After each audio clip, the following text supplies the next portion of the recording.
Hello everyone, अस्सलाम वालेकुम। उम्मीद करती हूँ कि आप सब खैरियत से होंगे। जैसे कि हमने एजुकेशनल पेडागोजी के कंटेंट को स्टार्ट किया हुआ है और उसमें हमने ब्लूम्स टैक्सोनॉमी के बारे में पढ़ा था। लास्ट क्लास में हमने ब्लूम्स टैक्सोनॉमी के पार्ट ए को स्टडी किया था, जिसमें हमने कॉग्निटिव डोमेन के बारे में डिटेल स्टडी की थी। आज की क्लास में हम साइकोमोटर डोमेन के बारे में पढ़ेंगे और देखेंगे कि साइकोमोटर डोमेन में हम किस चीज़ को असेस करते हैं और इवेल्युएट करते हैं स्टूडेंट्स की लर्निंग के बारे में।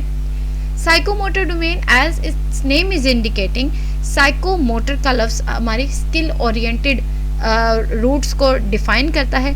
साइकोमोटर डोमेन्स में physical movement, coordination and use of motor skill areas को हम असेस करते हैं और इवेल्युएट करते हैं कि अगर एक स्टूडेंट को आपने एक्सपोज करवाना है किसी ऐसी स्किल से जिसमें उसका सिर्फ मेंटल कॉग्निशन इन्वॉल्व नहीं हो रहा, जिसमें उसकी सिर्फ दिमागी सलाहियतें इस्तेमाल में नहीं आ रही, बल्कि उसके साथ साथ आप उसकी फिजिकल मूवमेंट को, उसकी स्किल्स को, मोटर एरियाज़ को भी आप डिफाइन करते हैं और असेस करते हैं कि आया कि उसमें कितनी कॉम्पिटिटिव एबिलिटी है कि वो इन दूसरे रिक्वायर्ड टास्क को भी अच्छे से कर सकता है।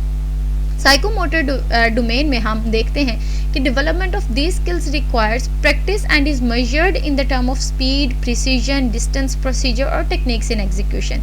कि अगर आप किसी स्टूडेंट को कोई प्रैक्टिकल वर्क करवा रहे हैं, कोई प्रैक्टिकल काम है, प्रोजेक्ट है जिसमें आप उसको इन्वॉल्व कर रहे हैं, तो उसमें आप देखते हैं कि उसकी कितनी प्रिसीजन है, कितनी स्पीड और एक्यूरेसी से वो काम कर रहा है और कितने अच्छे तरीके से आप उसके लेवल्स को एनालाइज करते हैं। साइकोमोटर डोमेन इसमें हेल्प आउट करती है।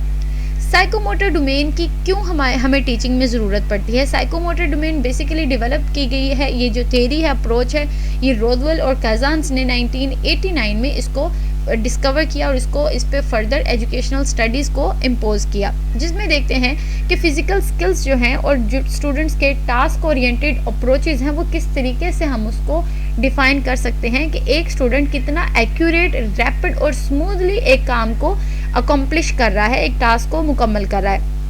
साइकोमोटर डोमेन्स जो हैं, साइकोमोटर स्किल्स हैं, उसमें हम चिल्ड्रन के और लर्नर की अर्ली डेवलपमेंट को स्टडी करते हैं, जिसमें हम ये देखते हैं कि वो कितना उसमें मास्टरी रिक्वायर्ड है कि वो अपनी बॉडी में बैलेंस और उसकी स्किल्स की मूवमेंट को, अपने साइकोमोटर एरियाज़ की मूवमेंट को, अपने जो मसल्स हैं उसकी मूवमेंट को किस तरीके से यूटिलाइज़ करता है। और ये प्रिपेयर करती है लर्नर्स को उनकी इन्वायरमेंट और डेली लाइफ की जो नीड्स हैं उनको वो कैसे फुलफिल करता है। रिकॉल कीजिए कॉग्निटिव डोमेन को। कॉग्निटिव डोमेन में हमारे पास सारी मेंटल कैपेबिलिटीज़ थी। साइकोमोटर डोमेन में आपकी सारी फिजिकल रिक्वायरमेंट है, आपके सारे जिस्मानी और आपके जो मसल्स हैं, आपका जो पोटेंशियल है आपकी बॉडी में, वो कितना आप उसको यूज़ कर सकते हैं एक रिक्वायर्ड टास्क को कंप्लीट करने के लिए। तो हम लर्नर को सिर्फ एक ही तरीके से मेजर नहीं करते, उसकी असेसमेंट को चेक नहीं कर सकते, जिसको हम कॉग्निटिव डोमेन कहते हैं, but there are other domains as well. तो कॉग्निटिव डोमेन में मेंटल कैपेबिलिटीज़ हैं, साइकोमोटर डोमेन में क्या है, फिजिकल एक्टिविटीज़, फिजिकल स्किल्स को आप एड्रेस कर रहे हैं। इसके लेवल्स कौन से हैं? कॉग्निटिव डोमेन के 6 लेवल्स थे, साइकोमोटर डोमेन के हमारे पास 7 लेवल्स ऑफ स्टडीज़ हैं, जिसमें हम उसको एनालाइज करते हैं, चेक करते हैं। वो 7 लेवल्स क्या हैं? Perception, set, guided response, mechanism, complex overt response, adaptation and organization. तो ये परसेप्शन क्या है? सबसे लोएस्ट, और हाईएस्ट क्या है? ऑर्गेनाइजेशन। तो ये लोएस्ट से हाईएस्ट की तरफ हम स्टूडेंट्स को एनालाइज करते हैं और असेस करते हैं उनकी एजुकेशन के बारे में। तो सबसे पहले परसेप्शन को देखते हैं कि परसेप्शन है क्या। परसेप्शन बेसिकली हमारे सेंसरी क्यूज़ को चेक करना कि एक लर्नर अपनी सेंसेस को किस तरीके से वो यूटिलाइज करता है किसी भी एक्शन और या फिर मोटर एक्टिविटी को परफॉर्म करने के लिए। फॉर इंस्टांस, इसको हम कैसे चेक कर सकते हैं? Estimate where a ball will land after it is thrown and then moving to the correct location to catch the ball. अगर आप किसी की तरफ बॉल को उछाल रहे हैं, फेंक रहे हैं, अब वो बॉल को कहाँ पर कैच करना है आपने जाकर, वो आप एंगल खुद से डिसाइड करते हैं। ये हमारे सेंसरी क्यूज़ हैं, ये हमारी एस्टिमेशन है, हमारी विजुअलाइजेशन है, जिसको हम यूज़ करते हैं और फिर हम अपने टास्क को परफॉर्म करते हैं। तो ये परसेप्शन क्या है? कि परसीव करना कौन से एक्शन को आप परफॉर्म करने जा रहे हैं। दूसरा लेवल आता है सेट का। सेट में हम क्या देखते हैं? यह रेडीनेस को दिखाता है। अब देखिए, बॉल को फेंक दिया, किस जगह पर जाना है वो आपका थी परसेप्शन। वहाँ पर जाके कौन सा एक्शन परफॉर्म करना है, वो मेंटल भी है, फिजिकल भी है, इमोशनल भी है। देखिए, अभी परसेप्शन में सिर्फ आपने सोचा है, सेट में जाकर आप क्या कर रहे हैं, जो नेक्स्ट लेवल होगा उसमें आपने टास्क को परफॉर्म कर देना है, वहां पर जाकर आप बॉल को कैच कर रहे हैं। That would be your mental, physical and emotional step, कि आपने सोचा दिमागी सलाहियत से, फिजिकली आप भागे और फिर आपने उसको कैच किया। कैच कैसे करना है, so that it would not hurt you, आपको कोई नुकसान ना पहुंचाए या कुछ भी। तो पहला स्टेप परसेप्शन है, उसके बाद आती है हमारे पास सेट। तीसरे लेवल पे हमारे पास आता है गाइडेड रिस्पॉन्स।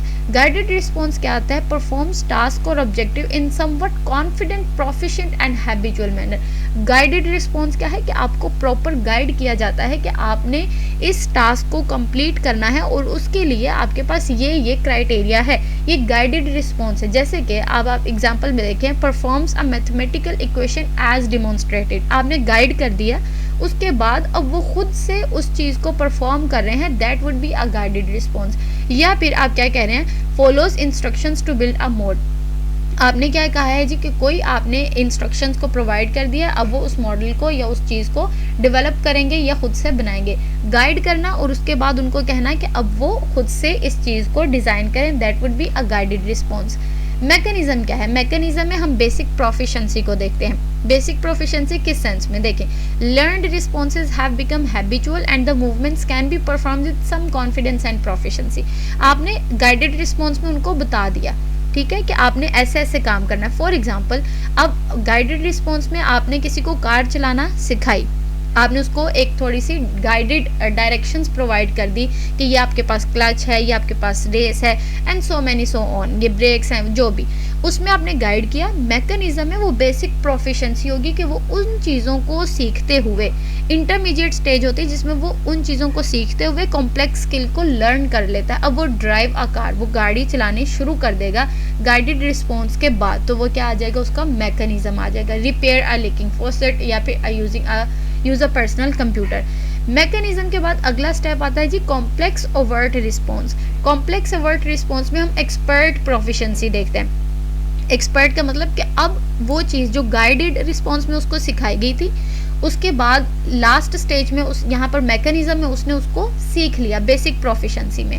अब कॉम्प्लेक्स ओवर्ट रिस्पॉन्स में वो उस पर मास्टर हो चुका है कि अब वो टास्क को खुद से परफॉर्म कर सकता है। परफॉर्म टास्क और objective in a confident, proficient and habitual manner and it involves without hesitation, यानी अब वो विदाउट हेजिटेशन उस कॉम्प्लेक्स मूवमेंट को, उस कॉम्प्लेक्स पैटर्न को, अपनी मोटर एक्ट्स को परफॉर्म करते हुए, यूज करते हुए वो एक टास्क को अकम्प्लिश करेगा, उसको मुकम्मल करेगा। ये कॉम्प्लेक्स ओवर्ट रिस्पॉन्स है।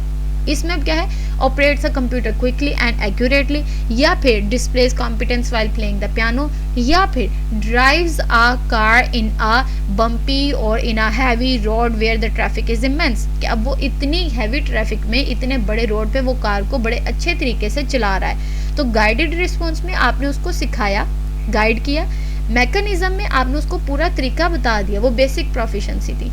कॉम्प्लेक्स ओवर्ट रिस्पॉन्स में वो एक्सपर्ट हो गया कि वो जो प्रोजेक्ट, जो काम आपने उसको सिखाया था, अब वो उसको बगैर किसी एफर्ट के, हेजिटेशन के वो उसको मुकम्मल कर रहा है। नेक्स्ट है अडेप्टेशन। अडेप्टेशन उससे ऊपर वाला लेवल है। अब नेक्स्ट हायर लेवल चला गया।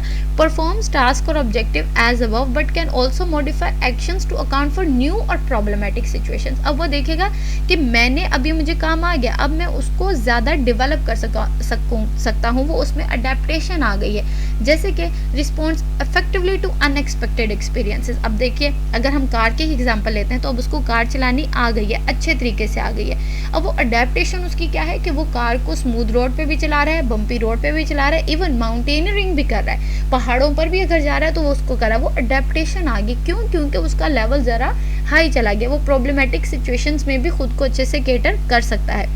इसमें performer task with a machine that it was not originally intended to do, machine is not damage and there is no danger in performing the new task. अब आपने किसी को, adaptation है ना, adapt का मतलब होता है ढाल लेना अपने आप को। आपने कोई एक ऐसा प्रोजेक्ट दे दिया जबकि वो ठीक था, लेकिन आप उसको किसी दूसरे वे में, एक प्रॉब्लमेटिक सिचुएशन आपने दे दिया और उससे उसने खुद को निकालना है, दैट इज अडेप्टेशन। लास्ट जो उसका सबसे हाईएस्ट प्रोफिशिएंसी का लेवल है वो ऑर्गेनाइजेशन है। ऑर्गेनाइजेशन में क्या है, क्रिएट्स न्यू टास्क और ऑब्जेक्टिव्स इनकॉर्पोरेटिंग लर्न वंस। जो सारी चीज़ें पीछे सीख ली हैं, अब उससे वो क्या करेगा, ऑर्गेनाइज करेगा, नए टास्क को और नए ऑब्जेक्टिव्स डिफाइन करेगा। Learning outcomes emphasize creativity based upon highly developed skills. अब कार वाले एग्जाम्पल से ही आप एग्जाम्पल देखिए, अब उसको कार चलानी आई थी, अब वो ट्रैक्टर अगर चला रहा है या कोई बुलडोजर है या फिर कोई ऐसी बड़ी हैवी मशीनरी जिसमें सारा ऑपरेशन कौन सा है, कार वाला ही है, लेकिन एक नए तरीके से, एक नए टास्क से वो उसको नई जगह पे यूटिलाइज करेगा, दैट इज ऑर्गेनाइजेशन। दूसरी एग्जांपल देखिए, creates a new gymnastic routine. अब रूटीन और स्केड्यूल को कैसे बनाना है, वो एक नए तरीके से ऑर्गेनाइज करना, वो आपके ऑर्गेनाइजेशन में आएगा। या फिर develops a new and comprehensive training program. तो ऑर्गेनाइजेशन में क्या है, आप खुद से नए टास्क को या फिर ऑब्जेक्टिव्स को इस्तेमाल करते हैं जो कि आपने पीछे से ही सीखे हुए हैं। तो इस तरीके से हम अपनी साइकोमोटर डोमेन को बिल्डअप करते हैं from perception to organization. Perceive करते हैं, फिर सेट करते हैं, फिर उसमें मैकेनिज्म की तरफ जाते हैं, फिर कॉम्प्लेक्स ओवर्ट रिस्पॉन्स जाएगा, फिर उसके बाद फर्दर उसके लोएस्ट टू हाईएस्ट लेवल की तरफ जाते हुए हम अपनी साइकोमोटर डोमेन को असेस करते हैं स्टूडेंट की लर्निंग में। कीवर्ड्स अगर आप देखें, अगर आप सिलेबस डिज़ाइन कर रहे हैं, लेसन प्लान डिज़ाइन कर रहे हैं, तो उसमें आप जो कीवर्ड्स यूज़ करते हैं जो साइकोमोटर डोमेन को टारगेट करते हैं, जैसे कि एग्जाम्पल, बिल्स, कैलिब्रेट्स, कॉन्स्ट्रक्ट, ये फ्यू एग्जांपल्स हैं। आप इनको फर्दर हर डोमेन से रिलेटेड इनके डिफरेंट कीवर्ड्स हैं जो आप यूज़ कर सकते हैं स्टूडेंट्स की असेसमेंट को इवेलुएट करने के लिए। तो ये साइकोमोटर डोमेन थी और इसके लेवल थे। अगर आपको कोई प्रॉब्लम हो या कोई क्वेश्चन हो, आप साइकोमोटर डोमेन से रेलेवेंट पूछना चाहते हैं, you are more than welcome, आप कमेंट सेक्शन में पूछ सकते हैं। Thank you so much and take care.